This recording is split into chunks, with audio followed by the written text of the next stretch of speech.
Okay. ఓం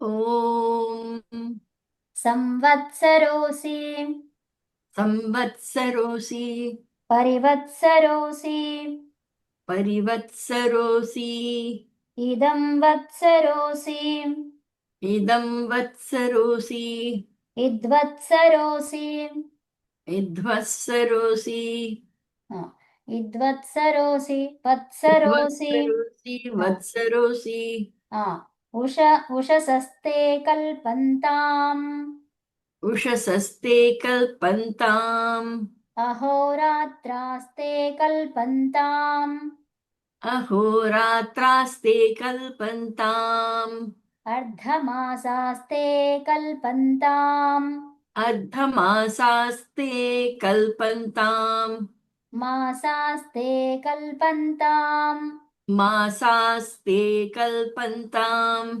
ఋతవస్తే కల్పంతాగం ఋతవస్తే కల్పంతాగం సంవత్సరస్తే కల్పతాం సంవత్సరస్తే కల్పతాం ప్రేత్యాయేత్యై సంచాంచ ప్రేత్యా ఏత్యై సంచాంచ ప్రచసారయ ప్రచసారయ సుపర్ణచిదసి సుపర్ణచిదసి తయా దేవతా యజ్జిరస్వద్ తయా దేవతాయజ్ఞిరస్పద్ యజ్ఞిరస్పద్ స్వదన యజ్ఞిరస్వద్ మకారం అది అవునవును పాంచది అని యాక్చువల్గా ఇంకా రావాలి ఇక్కడ జీ కాకుండా ఇంకా ఉండాలి ఇక్కడ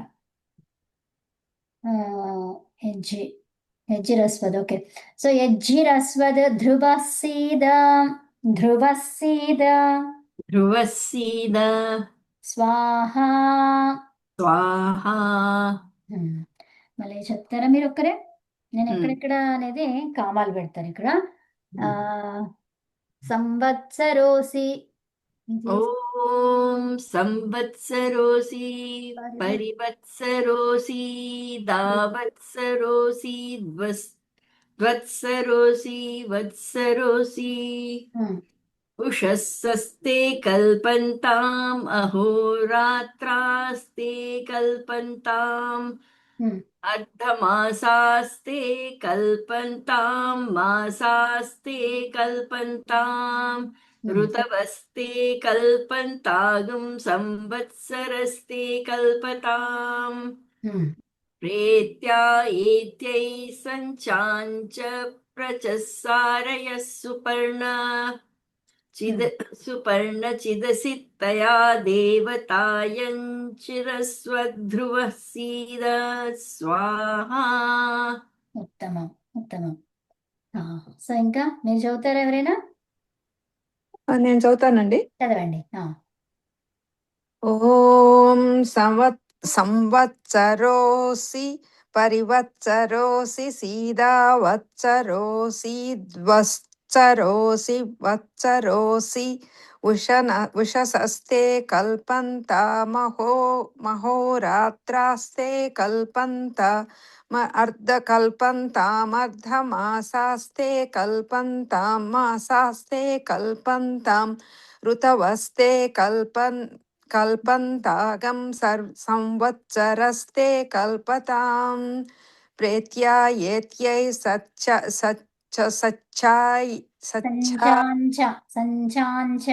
సంచాంచ ప్రచసారయ సుపర్ణచిదసి తయా దేవతాయగ్నిరస్వధ్రువసీద స్వాహా. ఉత్తమం ఉత్తమం. బాగా చదువుతున్నారు మీరు. కొన్ని అన్ని థ్యాంక్ యూ. బాగా చదువుతున్నారు. అంటే ఫస్ట్ టైం కదా మీరు చదవడం, అందరు కూడా బాగానే చదువుతున్నారు. పార్వతి గారు. ఓం సంవత్సరోసి పరివత్సరోసి దావత్సరోసి ద్వత్సరోసి వత్సరోసి ఉషస్తే కల్పంతామహోరాత్రాస్తే ఏం కరెక్ట్ కదా ఉష ఉషసస్తే కల్పంతామహోరాత్రాస్తే కల్పంతామర్ధమాసాస్తే కల్పంతాం మాసాస్తే కల్పంతాం ఋతవస్తే కల్పంతాగుం సంవత్సరస్తే కల్పతాం ప్రేత్యాయత్యై సంచుంచ సంచాంచ సంచాంచ అంతే కదా సంచాంచ సంచాంచ సం యా సంచాంచ ప్రచసారయ ఇక్కడ ఏం చెప్తారు? తై అన్నమాట. సుపర్ణచితసుతయా దేవతాయజ్ఞిరస్వద్ ధ్రువః సీద స్వాహ. ఉత్తమం. సో ఇక్కడ ఈ మంత్రాన్ని మళ్ళీ ఒక్కసారి మనం చదువుతామా? ఓం సంవత్సరోసి పరివత్సరోసి ఇదావత్సరోసి తర్వాత ద్వత్సరోసి వత్సరోసి ఉషసస్తే కల్పంతాం అహోరాత్రాస్తే కల్పంతామర్ధమాసాస్తే కల్పంతాం మాసాస్తే కల్పంతాం ఋతవస్తే కల్పంతాగం సంవత్సరస్తే కల్పతాం ప్రేత్యాయేత్यै సంచాంచ ప్రచసారయ సుపర్ణచిదసి తయా దేవతాయజ్జిరస్వధ్రువः సీద స్వాహ. ఇలాగా చదివారు. ఉత్తమం. తర్వాత ఇంకోటి చదవండి నా తర్వాత. ఓం ఓం యమాయ యమాయ యమసూర్చమథర్వభ్యో యమశ్చూమథర్వోభ్యో అథర్వభ్యో యమసు యమసు యమస్ యమస్ మధ్వర్యభ్యో యమశ్చూ కదా, యమశ్చూ మధ్వ కాదు, మథర్వభ్యో యమశ్చూమథర్వభ్యో యమాయ యమశ్చూమథర్వభ్యో వతో గాగం సంవత్సరాయ పర్యాయిణీం వతో కాగం సంవత్సరాయ పర్యాయిణీం పరివత్సరాయ విజాతామిదా పరివత్సరాయ విజాతామిదా. ఇక్కడ వత్సరాయాతి త్వరీం వత్సరాయాతి త్వరీం విద్వత్సరాయాతిష్కద్వరీం ఇద్వత్సరాయాతిష్కద్వరీం వత్సరాయ విజర్జరాగం వత్సరాయ విజర్జరాగం సంవత్సరాయ పలిగ్నీ మృభుభ్యో సంవత్సరాయ పలిక్నీ మృభుభ్యో జినసంతంగం జినసంతగం జినసంతగం సాధ్యేభ్యశ్చర్మర్మం సాధ్యేభ్యశ్చర్మణం చర్మం నం సాధ్యేభ్యశ్చర్మం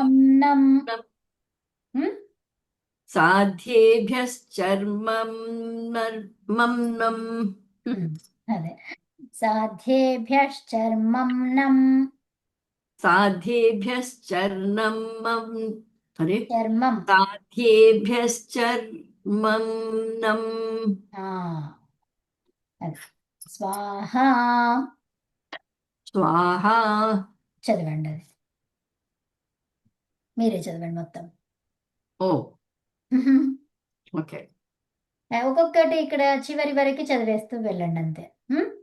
ఓం యమాయ యమశ్చూమథర్వభ్యో అలా అంతవరకు ఆగి ఇలా. ఓం యమాయ యమశ్చూమథర్వభ్యో వతో గాగం సంవత్సరాయ పర్యాయిణీం పరివత్సరాయ విజాతామిదా వత్సరాయాతి త్వరీం विद्वत्सराय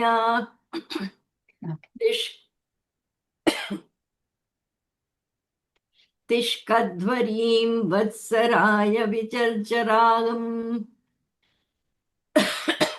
संवत्सराय पलिक्नीं मृभुभ्यो जिनसन्धगं साध्येभ्यश्चर्मं नं स्वाहा. ఉత్తమం. శైలజ గారు. నమస్తే అండి. ఓం యమాయ యమశ్చూమథర్వభ్యో వతోకాగం సంవత్సరాయ పర్యాయిణీం పరివత్సరాయ విజాతామిదా వత్సరాయాతిత్వరీం ఇద్వత్సరాయ తిష్కధ్వరీం వత్సరాయ విజర్జరాగం సంవత్సరాయ పలిక్ని మృభుభ్యో జినసంతగం సాధ్యేభ్యశ్చర్మం నమం స్వాహా. సాధ్యేభ్యశ్చర్మం నం అంతే. స్వాహా. ఉత్తమం. మీరు చెప్పండి పార్వతి గారు. ఓకే. ఓం యమాయ యమశ్చూమధర్వభ్యో వతో కాగుం సంవత్సరాయ పర్యాయిణీం పరివత్సరాయ విజాతామిదా వత్సరాయాతిత్వరీం ఇద్వత్సరాయ తిష్కధ్వరీం వత్సరాయ విజర్జరాగం సంవత్సరాయ పలిక్నీ మృభుభ్యో జినసంధగం సాధ్యేభ్యశ్చర్మం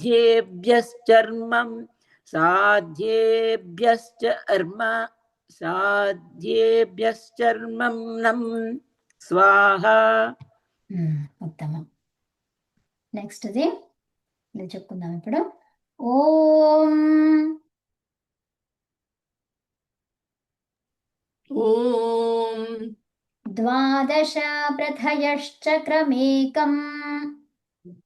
ద్వాదశ ప్రథయశ్చక్రమేకం త్రీణి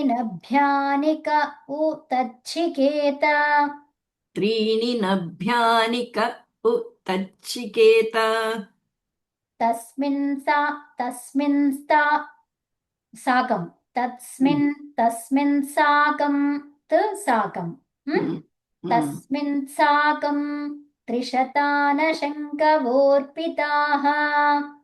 తస్మిన్ సాకం త్రిశతానశంకవోర్పితాః షష్టిర్న చలాచలాసః స్వాహా.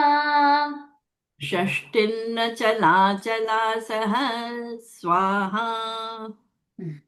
చదివేసేయండి మీరు.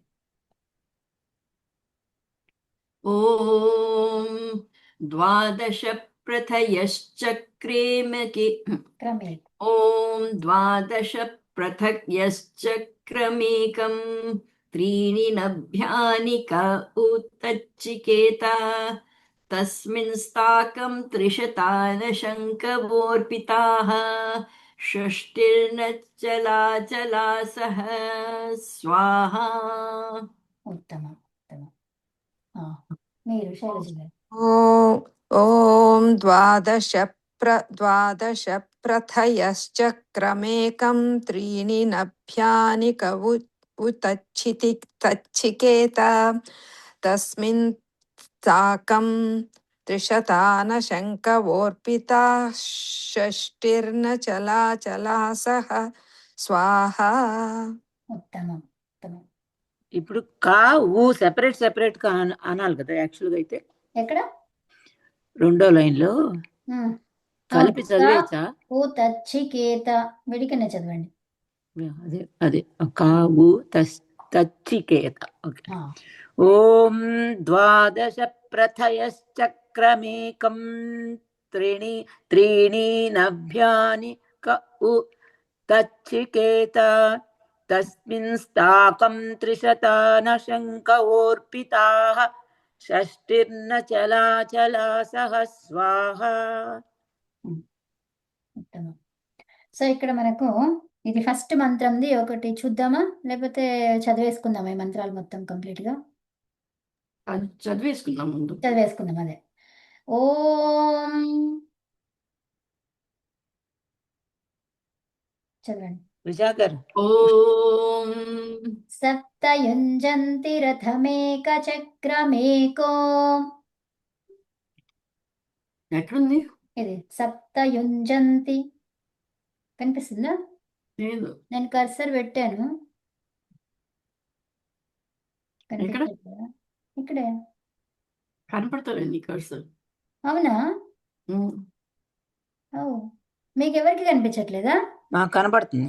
ఆ, ఓకే, నాకు కనపడలే. మేబీ ఐమ్ different place లో. 154% ఉంది అందుకని. నాకు కనిపిస్తుందండి red Okay. Cursor. Okay, Yeah. పంచపాదమా, ఆహా. ద్వాదశారం, ఏం ద్వాదశ? ఏది పారాగ్రాఫ్ ఎక్కడ? 162 పేజ్, నెక్స్ట్ పేజ్ లో. ఇప్పుడు ఈ 3 మంత్రాలు నేర్చుకున్నాం కదా ద్వాదశ వరకు. దాని తర్వాత but your scrolling so fast. Okay, ఇక్కడ అదే సప్తయుంతి యుంజంతి సప్తయుంజంతి రథమేకచక్రమేకో. ఓం సప్తయుంచంతి రథమేకచక్రమేకో.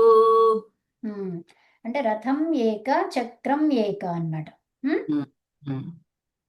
అశ్వో వహతి సప్తనామా. అశ్వో వహతి సప్తనామా. త్రినాభిచక్రమజరమనర్వం.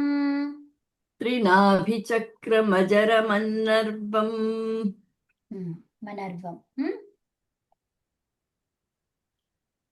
తర్వాత యత్రేమా విశ్వా భువనాధితస్థుః స్వాహా. యత్రేమా విశ్వా భువనాధితస్థుః స్వాహా. చదివేసండి మీరే.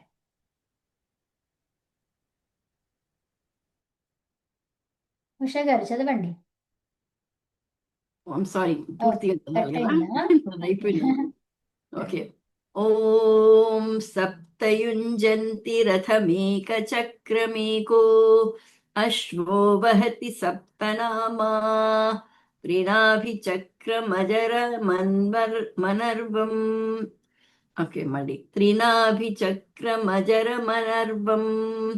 యత్రేమా విశ్వా భువనాధితస్థుః స్వాహా. ఉత్తమం ఉత్తమం. శైలజ గారు. ఓం సప్తయుంజంతి రథమేకచక్రమేకో అశ్వో వహతి సప్తనామా త్రినాభిచక్రమజరమనః యత్రేమా విశ్వా భువనాధితస్థుః స్వాహా. ఇది ఇక్కడ మనర్వం. మనర్వం. త్రినాభిచక్రమజరమనర్వం యత్రేమా విశ్వా భువనాధితస్థుః స్వాహా. ఉత్తమం ఉత్తమం. ధన్యవాదములు. ఓం సప్తయుంజంతి రథమేకచక్రమేకో అశ్వో వహతి సప్తనామా త్రినాభిచక్రమజరమనర్వం యత్రేమా విశ్వా భువనాధితస్థుః స్వాహా. ఉత్తమం. మీరు చదువుతారా అండి? హేమావ్ గారా? సుశీల గారు, మిత్తా సుశీల గారు. చదువుతాను మేడం. చదవండి అమ్మా. ఓం సప్తయుంజంతి రథమేకచక్రమేకో అశ్వవహతి సప్తనామా త్రినాభిచక్రమజరమనర్వం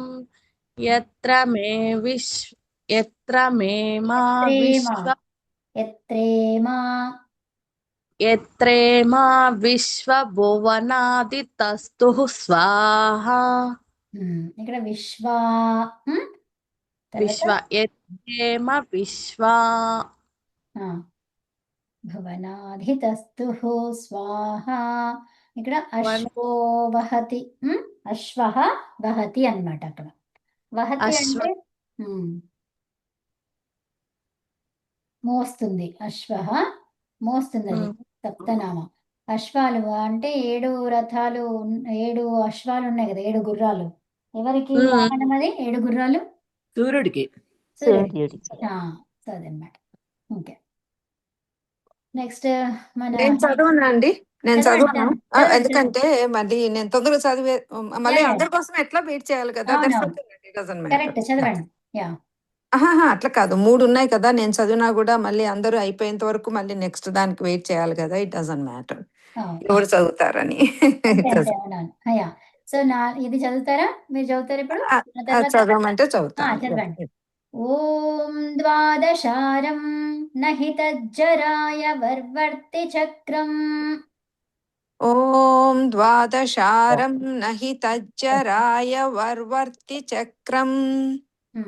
ఇక్కడ నా వచ్చింది కాబట్టి ఇక్కడ ఏమనాలి? శారన్నహి కదా.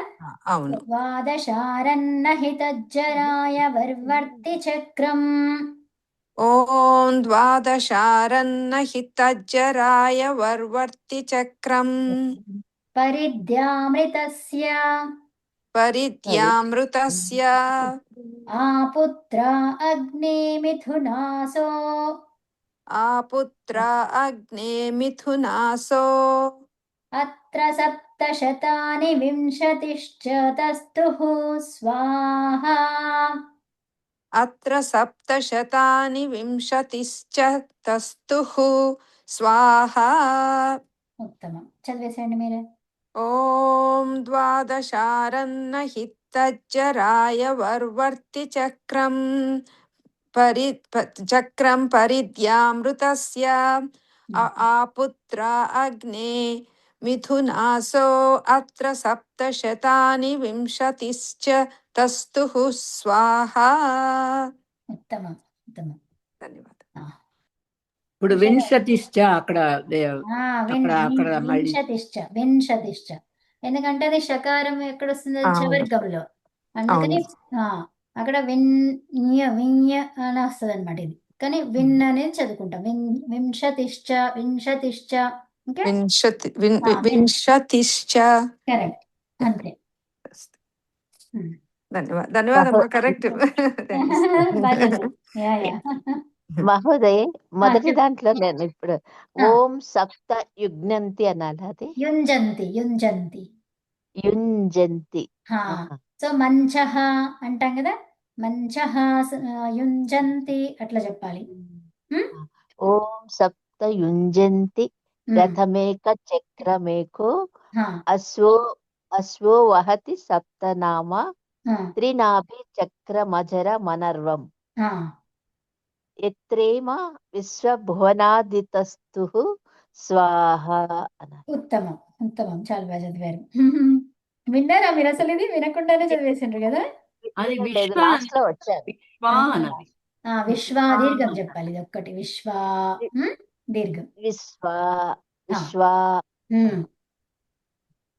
సరే, నెక్స్ట్ చివరి మంత్రం. వచ్చాను అందుకు. అదే అదే. ఇప్పుడు ఇది మంత్రం చదివేస్తారు. వీళ్ళంతా చదివాక మీరు అప్పటి వరకు మీకు కొంచెం వచ్చేస్తుంది. ఎవరు? ఉషా గారు చదువుతారా? మీరు చదవండి. చదువుతా. ఓం ద్వాదశారం నహి తజ్జరాయ వర్వర్తి చక్రం పరిద్యామృతస్య ఆపుత్ర అగ్నే మిథునాసో.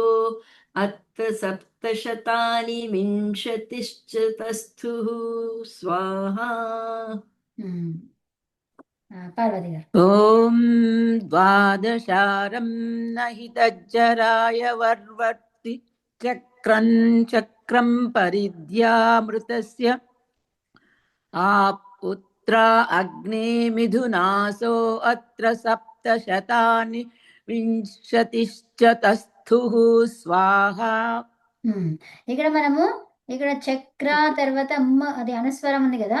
ఈ తర్వాత దాని తర్వాత ఏముంది? పా ఉంది. మా రావాలి. మా చక్రం చక్రం అంతే. అందుకని మనం చక్రమే చదువుకున్నాం అక్కడ కదా. ఆయనేమో నా వచ్చింది కాబట్టి నకారం రావాలి. శారన్. కరెక్ట్. యా, అది సుశీల గారు చదవండి అమ్మా. ఓం ద్వాదశారం నహి తజ్జరయ వర్ధవర్. మేడం ఒకసారి చెప్పండి మేడం. చెప్తాను. ఓం ఓం ద్వాదశారన్నహి. ద్వాదశారం నహి.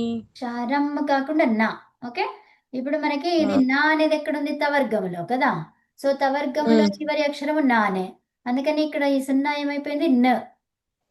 ఓకే, ద్వాదశారన్నహి. ద్వాదశారన్నహి. తజ్జరాయ వర్వర్తి చక్రం. తజ్జరాయ వర్వర్తి చక్రం. మళ్ళీ చెప్పండి ఇది. ద్వాదశారన్నహి తజ్జరాయ వర్వర్తి చక్రం. ఓం ద్వాదశారన్నహి తజ్జరాయ వర్వర్తి చక్రం. పరిద్యామృతస్య. పరిద్యామృతస్య. ఆపుత్రా అగ్నే మిథునాసో. ఆపుత్రా అగ్నే మిథునాసో. అత్ర సప్తశతాని వింశతిశ్చతస్థుః. అత్ర సప్తశతాని వింశతిస్తు తస్తు. వింశతిశ్చ వింశతిశ్చ తస్థుః. తస్తుః. స్వాహా. ఆహా. చెప్తారా మీరు ఒక్కరే? చెప్పండి. చెప్తాను. చెప్పండి. ఓం ద్వాదశారణహి తజ్జరాయ వర్వర్తి చక్రం.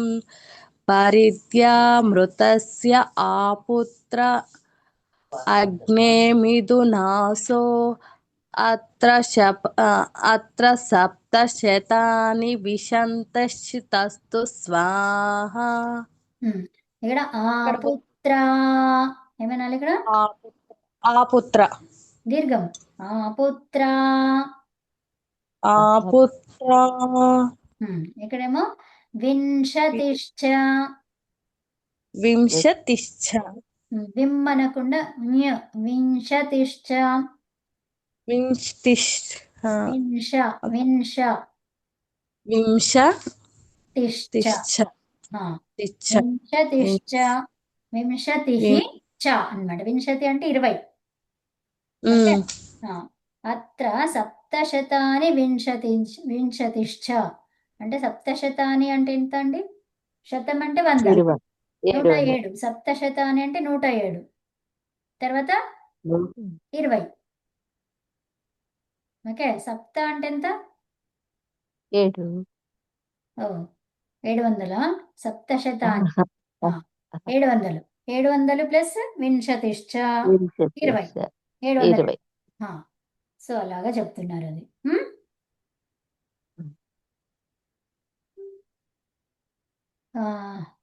ఓకే, నెక్స్ట్ మంత్రం ఇది చదవండి మీరు. మన ఎవరు? హేమ గారు.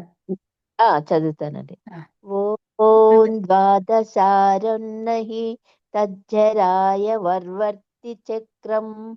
పరిధ్యామృతస్య ఆపుత్ర అగ్నే మిథునాసో.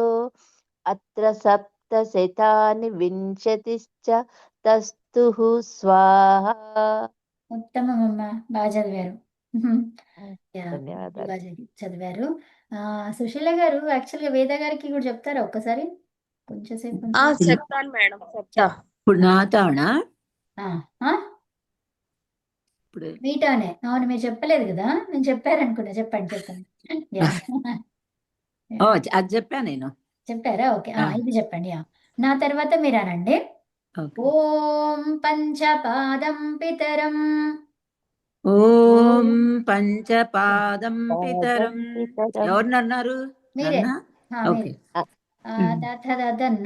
అవునా, దా ఉంది ఇక్కడ కాబట్టి పితరన్.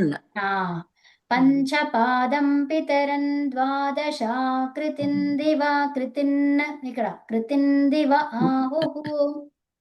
ఓం పంచపాదం పితరన్ ద్వాదశాకృతిం దివ ఆహుః. उत्तमम् సో పరే అర్ధే పురీషిణం పరే అర్ధే పురీషిణం అథే మే అన్వ ఉపరే అథే మే అన్వ ఉపరే విచక్షణం సప్తచక్రే విచక్షణం సప్తచక్రే షళర ఆహురర్పితం షళర స్వాహా. ఆహురర్పితం స్వాహా. చదివేసేయండి మొత్తం. ఓం పంచపాదం పితరం ద్వాదశాకృతిం దివ ఆహుః పరే అర్ధే పురీషిణం అథే మే అన్వ ఉపరే విచక్షణం సప్తచక్రే షణర ఆహురర్పితం స్వాహా. ఆహురర్పితం ఆహురర్పితం అదే అంతే. ఆహురర్పితం అనకూడదా? రరర్పితం కాదు అది. ఆహురర్ మీరు రరర్ అంటే 3 వస్తున్నాయి. ర ర ర్ 3 వస్తున్నాయి. రరర్ అంటున్నారు మీరు. సో ఇక్కడ ఉన్నాయి 2. ఆహుర్ అర్పితం. ఓకే. ఆహుర అర్పితం. ఆహుర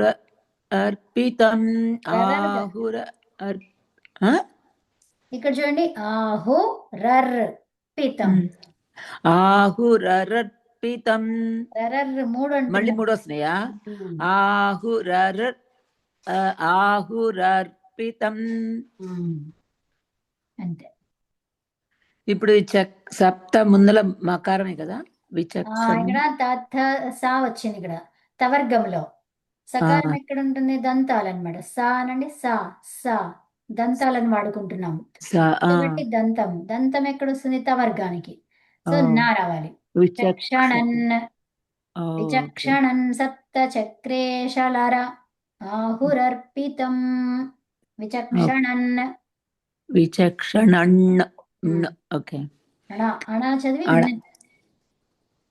అదే డబుల్ రావాలి కదా అణ అక్కడ. అణా డబుల్ రావద్దు. అణా అయిన తర్వాత ఈ మామూలుగా నకారం. నకారం. ఓకే. విచక్షణన్. అంటే ఇది పంచమ వర్గంలో కాదు కానీ బట్ స్టిల్ నకారం వస్తుంది. అదే సకారం ఉంది కదా. ఈ సకారం దేనికి ఈక్వలెంట్? తు తవర్గం అంటే తు. రితులసానం రే రేతుల స రితులసానాం దంతాః. తవర్గం చదవండి. త ఎందుకు చదువుతున్నారు? ఓకే కదా. సో అంటే ల్రీ అనేది అక్కడి నుంచే రావాలి. తర్వాత తవర్గం అంతా అక్కడి నుంచే రావాలి. త థ ద ధ న ల స అన్ని అక్కడే వచ్చాయా చూడండి. సో కాబట్టి ఈ సకారానికి వర్గీయ అక్షరం ఏం చూసుకుంటారు? తవర్గం. తవర్గములో చివరి అక్షరం నకారం. సో కాబట్టి ఇక్కడ విచక్షణన్. అది ఎందుకు రాయరు అంటే రాయడానికి ఇక్కడ సూత్రం వేరేది ఒప్పుకోదన్నమాట. అందుకని అనుస్వారం అలాగే ఉండిపోతుంది. అవర్గీయానికి సూత్రం ఒప్పుకోదు. యై వర్ణం ఉండాలి. యై వర్ణం ఏంటది? అన్నాం కదా. సో యై అంటే మరి ఎక్కడ వస్తుంది? అది జభా వరకే వస్తుంది. సో సా ఎక్కడ వస్తుంది? అందులో లేదు కదా. యా నుంచి యా వా ల తర్వాత పంచమ వర్ణాలు అంటే జ్ఞామాంగణ తర్వాత ఝ ఆ తర్వాత ఘ ఇంతే ఉన్నాయి. సో అందులో మనకి సా ఉందా? లేదు. ఏమన్నాము? అనుస్వారస్య యయి పరసవర్ణ. యాక్చువల్గా యయి అంటే కపై వరకు. సో జభ అంటే 4th లెటర్ 5th లెటర్ అంటే 5th 4th 3rd 2nd 4th 2nd 3rd కూడా 3rd 2nd 1 అంటే ప్రతి వర్గములో అన్ని వర్గీయ అక్షరాలు అంతే. కపై అంటే చివరి వరకు అంతే. సో అంటే ఏంటి? యకారము నుంచి అంటే ఇవేంటివి? ఇవన్నీ కూడా అంతస్థాలు. అంతస్తాలు తర్వాత వర్గీయ అక్షరాలు. సకారం వర్గీయ అక్షరమా? కాదు కాదు. కదా. సో కాబట్టి దానికి రాదనమాట. అది అనుస్వారం అట్లాగే ఉంటది, అది చేంజ్ అవ్వదు. ఓకే. ఓకే. మరి దాన్ని ఎలా చేంజ్ చేసుకున్నాం మనము అంటే ఉచ్చారణ స్థానాలను చూసుకున్నాము. అదే అవును. సకారం ఎక్కడ దేంట్లో ఉంది? దంత వర్గాలకి దంత సమానంగా ఉంది. సో దంత వర్గాలలో నకారం కాబట్టి నాలాగా పలకాలి అంతే, కానీ అక్కడ రాయడానికి వేరే సూత్రం ఒప్పుకోదు. అదనమాట. ఓకే. అక్కడ నకారం రాద్దామంటే అది ఒప్పుకోదు, కానీ పలకాలి, అట్లా పలకాలి, పలుకుతాం అంతే. పలకడంలో పలకాలి. అంటే సూత్రం ప్రకారం అయితే అక్కడ ఒప్పుకోదు. అలాగనమాట. అది ఆ ఉచ్చారణ స్థానాన్ని బట్టి అక్కడ పలకాలి. పలకాలి. ఇది ఉచ్చారణము మనకి సౌలభ్యం కోసం చేసినటువంటిది కాబట్టి ఆ సౌలభ్యంలో మరి అది ఏంటి అంటే నకారం వచ్చింది సౌలభ్యంలో. ఓకే. విచక్షణం సప్త చక్రే అలా. ధన్యవాదాలు. యా. ఇంకా చదువుతారా? ఇంకెవరు చదువుతున్నారు ఇప్పుడు? నేను చదువుతానండి. ఇంకా సరే. ఉన్నాయండి, ఇంకా ఎన్ని ఉన్నాయి? ఇంకనా? ఇంకా రెండే ఉన్నాయి, ఇంకా మూడే అంతే. అంటే ఇంకా 3 మోర్ ఉన్నాయి. ఎందుకంటే నేను 9 o'clock పోయేదాన్ని, బాగా టెంప్టేషన్ అయిపోతా ఉంది చదవడానికి. చదవండి. ఇది చదువుతాను. పంచదా పంచపాదం, ద్వాదశ పంచపాదం కదా. ఇది చక్రం ఇది అనుకుంటా. ఇదే ఇదే అండి పంచపాదం. పంచపాదం. ఓ